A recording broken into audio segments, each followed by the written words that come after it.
सभी श्री राम भक्तों को नमस्ते, सादर जय श्री राम। बंधुओं, आज हम एक अलग विषय पर चर्चा करेंगे। सन 1840 या 1850 के लगभग से आरंभ होकर लगभग एक शताब्दी तक कई विचारक यथा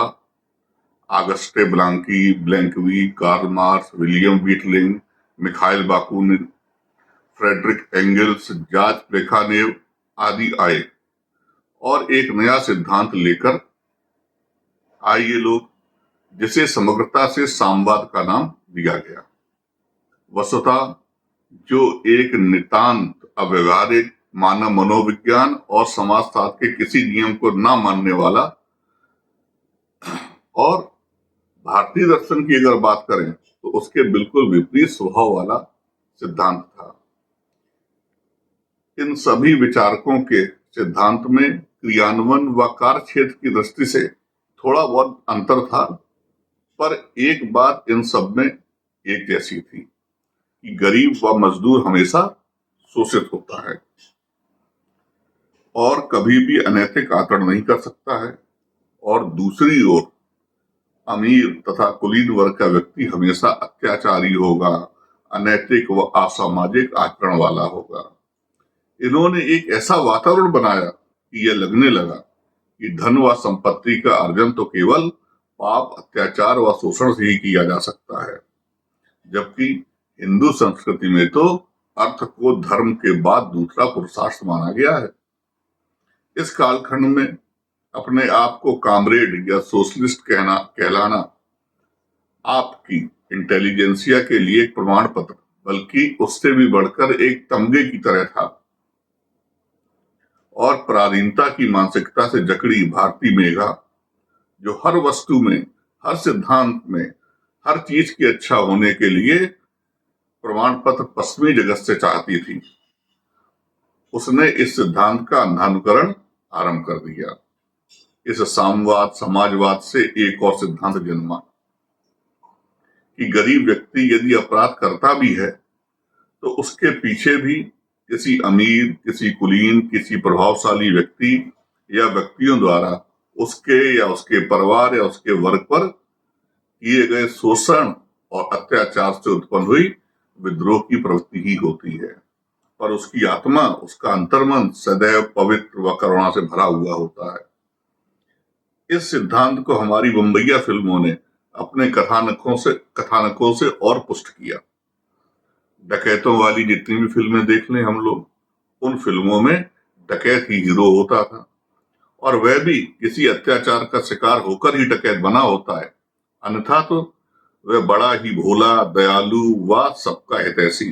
सबका चहेता होता है। उदाहरण के तौर पर महानायक अमिताभ बच्चन की आरंभिक हिट फिल्में देखिए, आपको मिलेगी गरीब सर्वहारा की क्रांति, जहां कुलीन होना, समृद्ध होना पाप है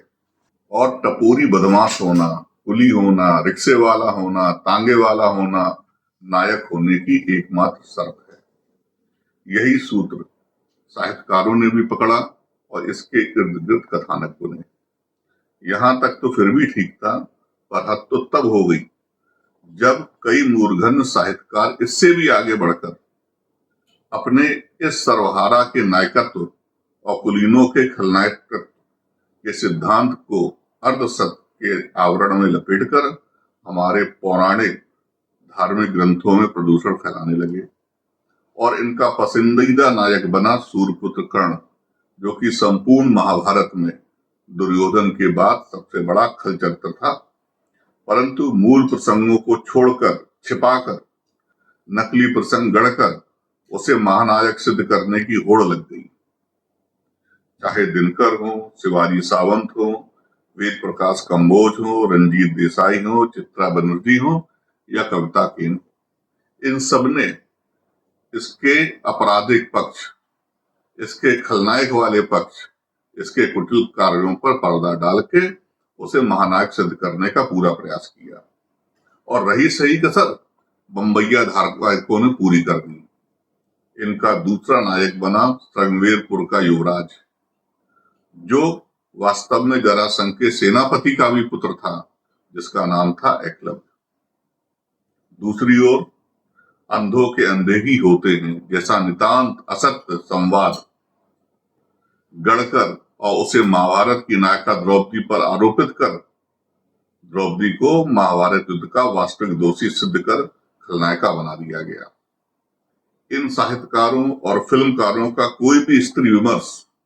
जगजननी सीता की अग्नि परीक्षा और श्री राम द्वारा उनके त्याग वाले प्रसंगों के बिना पूर्ण नहीं होता, जो कि लगभग सिद्ध हो चुका है कि प्रक्षेपित प्रसंग है। इसी प्रकार शूर्पणखा वाले व बाली वध वाले प्रसंगों को तोड़ मरोड़ कर प्रभु श्री राम के नायकत्व पर प्रश्न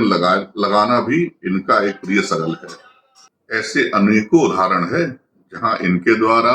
बहुत ही धूर्तता से हमारे नायकों के चरित्र का हनन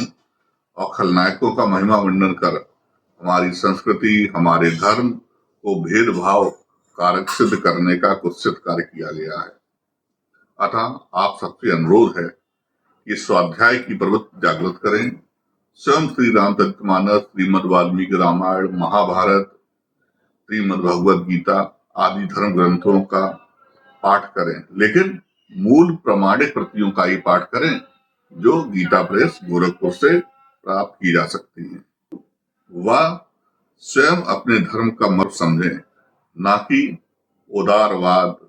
अभिव्यक्ति की स्वतंत्रता के नाम पर हमारी संस्कृति हमारे धर्म को लांछित करने में लगे तथा कथित महान साहित्यकारों का कचरा पढ़कर या इन्हीं जैसे फिल्मकारों द्वारा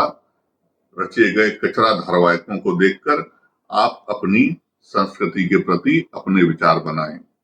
इन सब को पढ़कर अपनी संस्कृति अपने धर्म को हीन मानकर उससे दूरी न बनाएं, बल्कि सत्यान्वेषी बने, जागरूक बने। जय श्री राम।